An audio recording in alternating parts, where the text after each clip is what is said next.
Program meant to prevent violence in Baton Rouge is on hold after city-parish budget cuts, and as one of the suspects in the mall shooting was previously involved in, questions are growing about what was lost. News 2's Jordan Ponzio joining us now with more.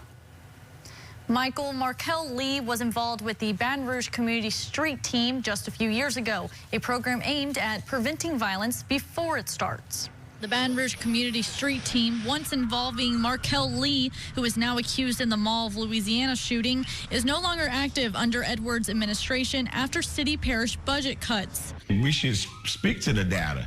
The data shows that these programs work. The program helped connect high-risk residents with resources like jobs, housing, and counseling. Supporters say the focus should be on prevention, not just response. If you don't talk to them and put what you think they want or what they need, you'll miss the boat.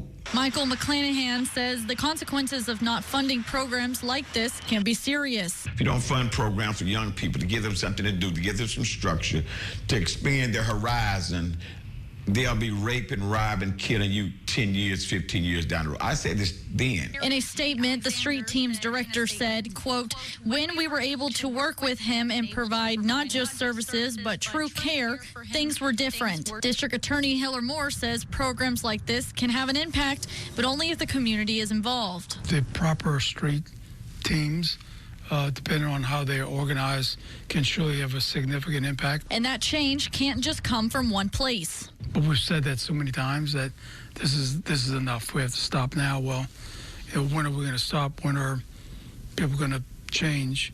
Because it cannot come from the top down as the government down. We have to do our part. Advocates say reinvesting in prevention could be the key to stopping future violence. We reached out to the mayor's office for comment but did not hear back. Michael?